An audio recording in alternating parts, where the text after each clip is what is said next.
Did you ever know India was not discovered by the Europeans? It was already famous across the world for its wealth, culture, and prosperity. Long before the beginning of the British rule, India stood at the center of global trade and attracted merchants from many distant lands. But an important question arises. How did these traders slowly become rulers? Let us find out. India and Europe had trade relations since ancient times. Indian goods reached Europe through Asia and Middle East. Arab traders carried these valuable goods to Constantinople, from where Italian traders transported them further into Europe.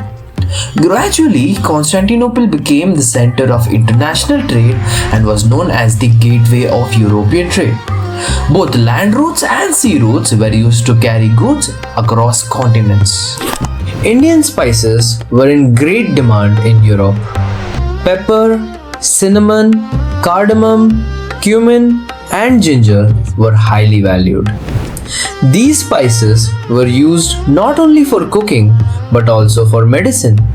Since spices were very costly in Europe, traders earned huge profits by selling them. This made India a rich and important trading center. European countries wanted direct access to Indian goods, but Arab and Turkish merchants controlled the trade routes, while Italian traders enjoyed a monopoly over European trade. European rulers had to pay very high prices and therefore wanted to remove these middlemen. As a result, they began searching for a new sea route to India. Trade between Asia and Europe mainly passed through Constantinople until a major event in 1453 changed world trade. The Ottoman Turks captured Constantinople and began collecting heavy taxes.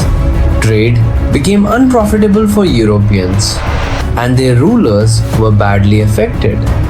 They wanted to break the Italian monopoly, so Spain and Portugal took the lead and encouraged sailors to find new sea routes.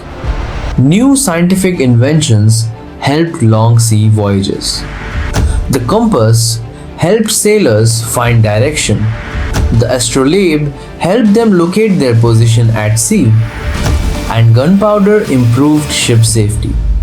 These inventions made ocean travel possible, and Europeans were now ready to sail to India.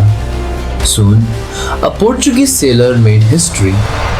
Vasco da Gama left Lisbon in 1497 and reached Capat near Calicut in 1498. He discovered a new sea route to India. This route became very important for trade, and the Portuguese became the first Europeans to reach India by sea. They restarted direct trade with India, an event that changed Indian history forever. The Portuguese followed the Blue Water Policy, which focused on controlling the seas. This policy was introduced by Francisco de Almeida and later strengthened by Alfonso de Albuquerque. Albuquerque captured Goa in 1510, which became the Portuguese administrative center. For nearly a century, the Portuguese controlled Indian trade, but gradually their power declined. Next came the Dutch from Holland. They formed the Dutch East India Company in 1602 and built factories at Surat, Cochin and Nagapattinam. For some time, they controlled the spice trade. However, the rise of the English weakened Dutch power, and the Dutch shifted their focus to Southeast Asia. As a result, Dutch influence in India declined. During this period, Martanda Varma, the ruler of Travancore, played a crucial role. When the Dutch tried to control trade along the Kerala coast, Martanda Varma defeated them at the Battle of Kolakal in 1741. This victory ended Dutch political influence in India. Meanwhile, the English East India Company was formed in 1600 and received a royal charter from Queen Elizabeth. Mughal Emperor Jahangir permitted English trade, and the English built their first factory at Surat. Later, factories were established at Madras, Bombay, and Calcutta. Fort Street, George, and Fort William were constructed, and these soon became centers of British power. Slowly, trade turned into political control. The English followed aggressive policies. They interfered in Indian politics and used diplomacy as well as war to expand their influence. The French also entered India by establishing the French East India Company in 1664 and building their capital at Pondicherry. Duplessis, a powerful French governor, aimed for French political control in India, which led to conflict with the English. Three Carnatic Wars were fought between the English and the French to control South India. The First Carnatic War ended without clear results. In the Second Carnatic War, both sides supported Indian rulers. The Third Carnatic War weakened the French, and the English emerged as the strongest European power.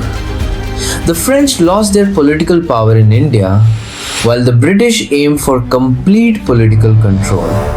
Several reasons led to the Battle of Plassey, including the misuse of dastard's, repairing forts without permission, and the Black Hole tragedy. Siraj-ud-Dawla fought the British, but Mir Jafar betrayed him. The British won the Battle of Plassey in 1757, which made them the rulers of Bengal. In 1764, the Battle of Buxar was fought. Mir Qasim, Shah Alam II, and Shuja-ud-Dawla fought together, but the British defeated all three rulers. After this victory, the British gained Diwani rights and could now collect a land revenue. Dual government was introduced in Bengal, where the Nawab had responsibility but no real power. The British became the real rulers. Economic exploitation increased, Indian wealth flowed to Britain, and British administration became stronger. Trade had finally turned into rule. Thus, British rule in India was firmly established. So this is how the Britishers entered India as traders and slowly started their rule. Before you go, don't forget to check the description below. We have shared completely free exam ready notes to help you revise this chapter easily and confidently. If this story helped you understand this chapter better, then give this video a like and subscribe to continue this journey through time with us. And comment down below on which chapter do you want to see the next story on. Until our next journey into history, stay curious, stay prepared, stay tuned, and I'll see you in the next chapter.